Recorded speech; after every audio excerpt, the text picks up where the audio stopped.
ଜୟ ଜଗନ୍ନାଥ ସାଙ୍ଗମାନେ, ମୁଁ ହେଉଛି ଆପଣମାନଙ୍କର ପ୍ରିୟ ଶଙ୍କର ଭାଇ। ଆଉ ମୁଁ ଆପଣମାନଙ୍କୁ ସ୍ୱାଗତ କରୁଛି ମୋର ଆଉ ଏକ ନୂଆ ଇଣ୍ଟରେଷ୍ଟିଂ ବାଲା ମିନି ବ୍ଲଗ୍ରେ। ତ ଆଜି ଆମକୁ ଯିବାର ଥିଲା ଏୟାରପୋର୍ଟ। ତ ସେଇଥିପାଇଁ ଦେଖନ୍ତୁ କାର୍ ବି ପଳେଇ ଆସିଲାଣି ଆମ ଘରକୁ। ତ ମୋତେ ଫଟାଫଟ ରେଡ଼ି ହେଇକି ବାହାରିବାକୁ ପଡ଼ିବ।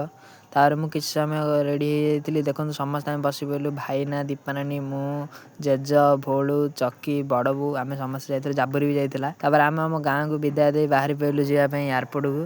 ଭୋଳୁର ଯେହେତୁ କାର୍ରେ ବସିଲେ ବାନ୍ତି ହେଉଥିଲା, ତ ତାକୁ ୱିଣ୍ଡୋ ସିଟ୍ ଧରେଇଲା ପରେ ମୁଁ ପଳେଇଥିଲି ପଛକୁ ବସିବାକୁ। ତାପରେ ଏଠି ସମସ୍ତେ ଗୋଟେ ଗୋଟେ ଫଟୋ ଉଠାଇଥିଲୁ, କାରଣ ଆମେ ଯାଉଛୁ ନା ଷ୍ଟୋରି ପଡ଼ିବ। ଦେଖନ୍ତୁ ଇଏ କଥା ମୋବାଇଲ ଦେଖାରେ ବ୍ୟସ୍ତ ଥିଲା। ତାପରେ ଏମିତି ଏକ ମଜାମସ୍ତି କରିକି ଯାଉ ଦେଖନ୍ତୁ ଗୁଗୁ। ତାପରେ ଭାଇନା ଆଣିଦେଲେ ଦାନ୍ତଗୁଲକୁ ଥଣ୍ଡା ଆଣି ଦେଇଥିଲେ, ତ ଆମେ ଦାନ୍ତଗୁଲୁ ଥଣ୍ଡା ପିଇକି ପୁଣି ଆମ ଜର୍ଣ୍ଣିକି ଆରମ୍ଭ କଲୁ। ଯେହେତୁ ଭୁବନେଶ୍ୱର ଆସୁ, ତ ଲିଙ୍ଗରାଜ ମନ୍ଦିର ନ ବୁଲିଗଲେ କେମିତି ହେବ। ତ ସେଇଠୁ ପ୍ଲାନିଂ କଲୁ ଲିଙ୍ଗରାଜ ମନ୍ଦିର ଯିବା ପାଇଁ। ତାପରେ ଭିତରୁ ଯେହେତୁ ଚପଲ ମୋବାଇଲ ଆଲାଉ ନଥିଲା, ତ ମୁଁ ମୋବାଇଲ ଟିକେ ରଖିକି ପଳେଇବି। ଦେଖନ୍ତୁ ଆମେ ସବୁ ଚପଲ ଓହ୍ଲା ଲାଗିଗଲୁ। ଏଇ 2 ଜଣ ରହିଯିବେ କାର୍ରେ, କାରଣ ଆମ ଗୁଗୁ ବର୍ଷଟେ ହେଇନି ତ, ସେ କେଉଁ ମନ୍ଦିର ଭିତରକୁ ଯିବନି। ସେଇଥିପାଇଁ ତାକୁ କାର୍ରେ ବସେଇ ଦେଇକି ଦେଖନ୍ତୁ କେତେ ସୁନ୍ଦର ଭ୍ୟୁ ଥିଲା ଆମର ମାନେ ଏଇ ମନ୍ଦିରର। ତାପରେ ଆମେ ସବୁ କଲା ପରେ ଗୋଟେ ଗୋଟେ ଗୁପଚୁପ୍ ପ୍ଲେଟ୍ ନାଇ ଖାଇଥିଲୁ, କିନ୍ତୁ ଆମ ଦୀପାନାନୀ ସବୁଠୁ ଅଧିକ ଖାଇଥିଲା। ତାପରେ ଖାଇସାରିବା ପରେ ଆମେ ମୁଣ୍ଡିଆ ମାରିକି ପଳେଇ ଯାଇଥିଲୁ।